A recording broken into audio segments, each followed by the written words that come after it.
First, let's test connectivity and demonstrate we cannot reach other networks without static routes. Now we haven't set up static routing yet, but we would still be able to ping and get echo replies using ICMP tools from direct adjacencies. And by an adjacency we mean a device that's directly connected to or on the same network as another device, right next to it. So even though we haven't implemented routing, I should be able to get packets to 10.1, the gateway here on the router. And since over here, let me get that stupid pop-up to go away. Over here, 192.168.21 is a direct adjacency, right? It's on the router. So I should be able to get packets even to 21. But however, 22, if I send packets up to 22, I wouldn't make it that far. And let's just make sure our settings are correct on the host. So again, 192.168.10.10, Class C subnet, and our gateway should be 192.168.10.1. So our settings are correct there on the host. So let's open up a command prompt and see if we can get as far as 10.1, the gateway. And we're going to do ping 199.207.10.1. And we get 4 echo replies. And now let's see if we can get to an adjacency, the other side of the router, the serial connection. So we're going to try to ping 199.207.20. And let's see, it was 1 in this case. And notice we get 4 echo replies. Because even though it's not on the same network, 20 is a direct adjacency. The problem is if we're going to try to go beyond that. So let's try to hit 22. I'm going to try to ping 22 now. Just hit the up arrow. Notice request timed out. And that's because since I haven't set up static routing or dynamic routing protocols, whichever I choose. In this case, we're going to do static routing in the first example. It doesn't know how to route the packets or send the packets to networks that are not a direct adjacency. And you'd find the same to be true of any of these hosts that we tested. If you look at the configuration here, in this case for Apollo, 31 the gateway, and he can ping 31, he'll also be able to ping both 20 and 41, or 22 and 41, because these guys are direct adjacencies. But he won't be able to get packets over here to 21 or to 42 or network 50 up here or network 10 because they are not direct adjacencies. In order to be able to do that, we'll have to set up static routing or dynamic routing protocols to do that. And the same thing over here, we'll find that these hosts will all be able to ping 51 and they'll all be able to ping 42 because those are direct adjacencies on the network and on the router. However, they will not be able to make it to 41 or network 30, or network 20, or network 10 until we set up static routing. So to test that out, let's make sure that our settings are okay here. We'll go look at data lists real quick. And again, let's just make sure that our settings are. So network 50, 192.168.50.10, Class C subnet mask. And again, notice our gateway is 51. And it's the same for all of these hosts all the way down. They'll have the same gateway. Okay, so let's take a look at that, and we'll get onto Zeus this time. And from Zeus, let's see if we can ping. Where can I put this here where you can see the router and the ping at the same time? Try to throw that down there. Okay, so ping, and I'm going to do 199.207, and Zeus himself is 13, but we want to ping the gateway 51. So 51, and I get 4 echo replies. There's the gateway. And let's see if I can maybe shrink that up a little bit. And then, all right, so now let's see if we can get an adjacency on the router, so 42.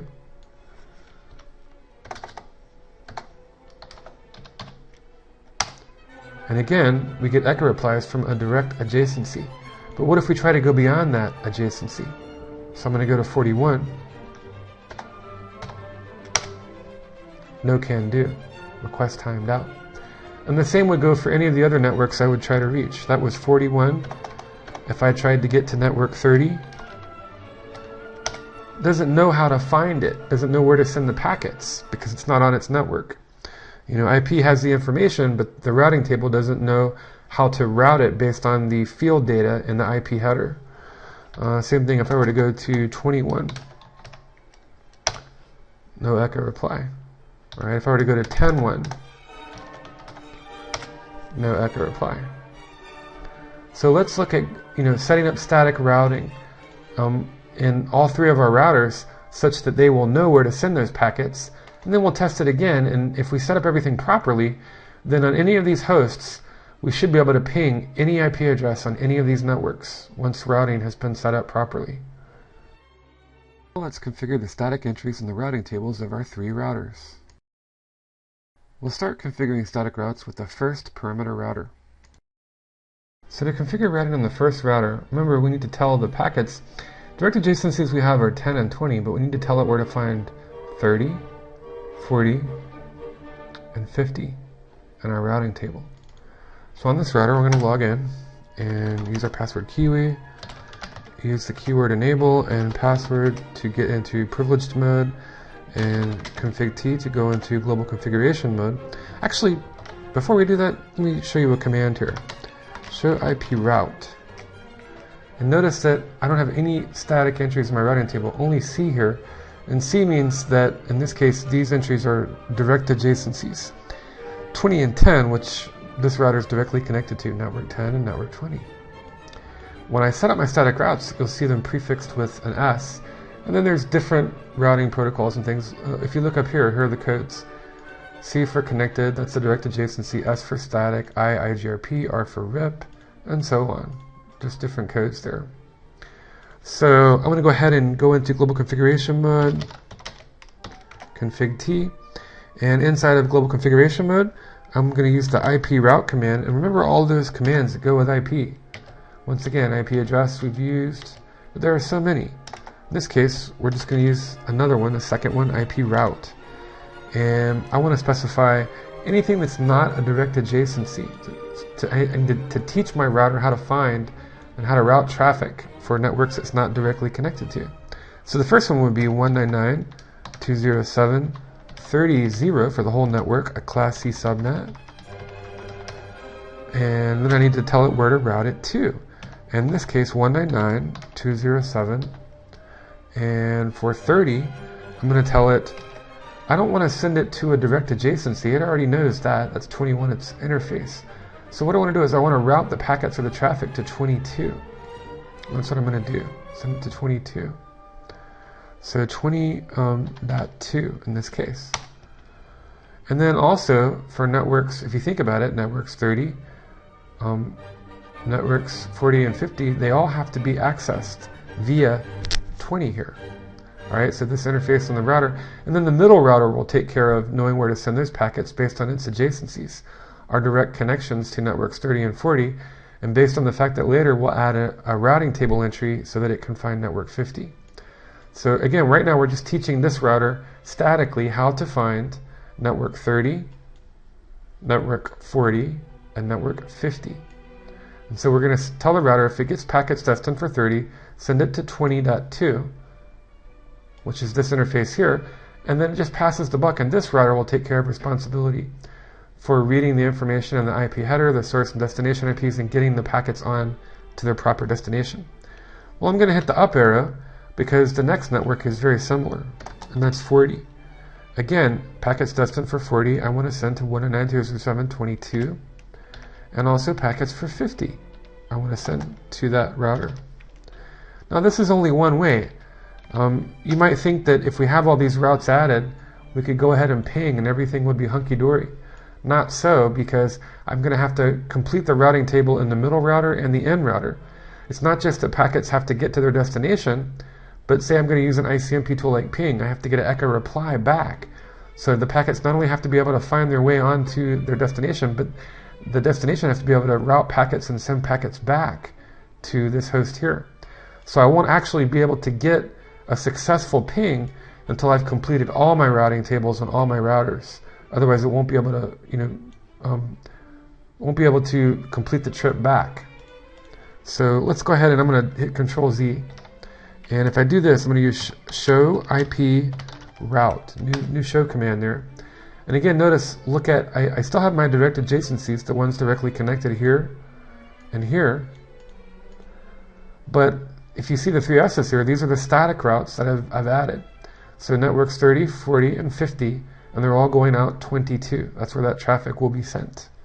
Okay, so I'm going to go ahead and, again, I want to save my configuration, so copy, run, start. just in case we lose power or something, the router goes down. And I can go ahead and exit. And our first routing table is now complete. Next, we'll configure static routes on the second middle router. Now I need to configure our middle router with static routes. And notice that it has 3 adjacencies, right? 30, 20, and 40. So it already knows where those networks are. It doesn't need those entries in its routing table. But it doesn't know where 10 and it doesn't know where 50 are. And in this case, the middle router will have one less routing entry. Since it has 3 adjacencies, there's only 2 routing table entries we have to add, one for network 10 and one for network 50. Unlike the middle router, the 2 end routers will each have to have 3 routing table entries because they only have 2 adjacencies. So again, we'll use hyperterminal and we'll log into our router, use my password Kiwi, use the enable command to go to privileged mode, and type in our password Kiwi, and we pull this out here so you can see. I want to go to global configuration mode with the command config t, and I want to use IP route, and the first network we'll teach our middle router how to find is network 10. Doesn't know how to get there. But if he gets packets destined for network 10, we don't want to send him here to the IP address, a direct adjacency, but we'll send him to the IP on the 20 network on the end router, 21. That's how you want to configure your middle routers. So in this case, I'll do IP route, and I'm going to do 199.207.10.0 for the whole network, a class C subnet, 255.255.255.0. And I need to tell it where to send it to, which is going to be 199.207.20 and 1 in this case. And again, remember, 21, it's not the interface on the middle router itself, which is the one I'm currently configuring. That's a direct adjacency. No, but it's 21, the other side of network 20 on the end router, the other router. That's the sort of the method, or that's the technique you want to follow for all of your middle routers. Don't point them to a direct adjacency, but point them to the IP address of the end router that's on that same network. So I'll hit enter, and I can hit the up arrow again because the next network I need to teach it how to find is going to be 50, very close to that. And the only thing is this is going to be different. And again, let's take a peek at that. To get a packet to network 50, to set up my static routing table, I'm going to have to send it out this interface, 41. But again, I don't want to configure it with the IP of a direct adjacency or interface on the router itself. It needs to be the IP address on a compatible network of the next router, all right, the next neighboring router close to it. So rather than sending the packet to 41, if I'm trying to route a packet to network 50, I'm going to send it to 42 here. And that's how I want to configure it as such. So 40.2. And then again, I'll do Control Z, which will drop me back down to the privilege mode prompt, and I'll use our command again, show IP route. If you use our command show IP route, notice that I have 3 adjacencies here, right? Remember that C prefixes a direct adjacency or direct connection. That's 30, 20, and 40. So I don't really need to know how to route packets to those networks. They're directly connected. But I do need to know how to route packets, in this case, to network 50 and network 10, and where to send those packets or that traffic back and forth when it gets to the middle router. So now we've completed the routing table for the middle router. Let's again save our configuration. We use the copy command and copy, run, start.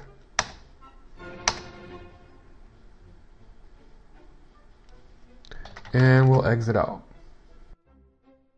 Finally, we'll configure static routes on the third parameter router.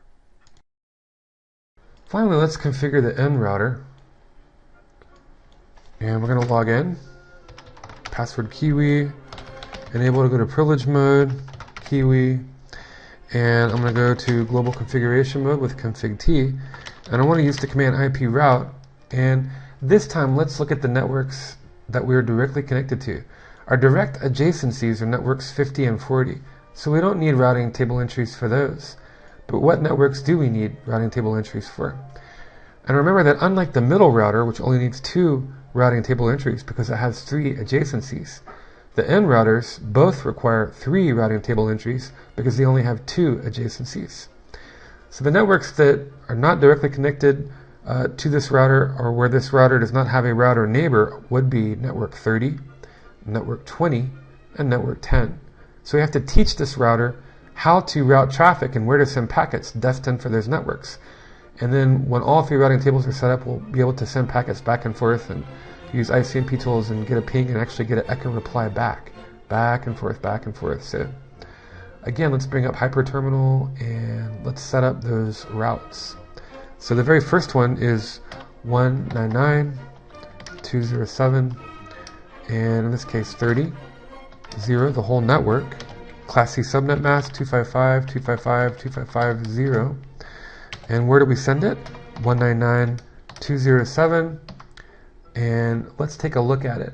I don't want to send it to a direct adjacency or the interface on the router, so not to 40.2, but I want to send all the traffic destined for any networks, 30, 20, or 10 to 40.1. Okay, you want to kind of follow that method when you're doing static routing. So not the direct connection, but the other endpoint of the next neighboring router or adjacency. So 199.207, and in this case 40.1.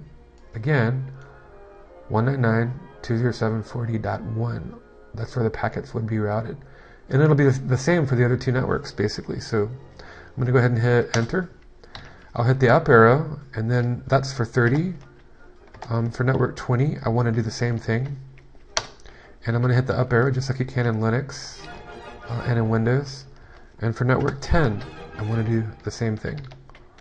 Okay, and now my routing table entries are configured. I'm going to hit Control Z to drop back down to privilege mode. And I'm going to use, once again, the command show IP route. And if I do that, notice that I have two direct connections prefixed with C, 40 and 50.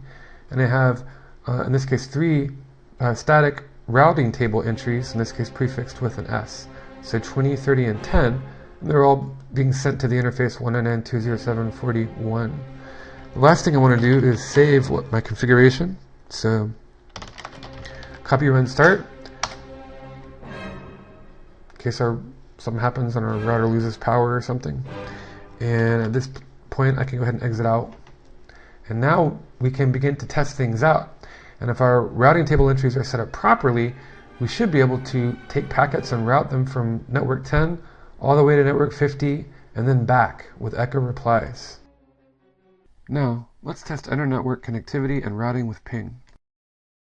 Okay, now with everything set up, all our IPs and all our interfaces configured, and all of our routing table entries added, I know we took the long way home, but I think this is a way to, kind of learn the IS, hopefully better than just kind of jumping into using the easy things like RIP and OSPF. So let's test it out. Let's get on Artemis over here, our hosts, and let's do some pinging. And so obviously, we should be able to ping a direct adjacency and gateway.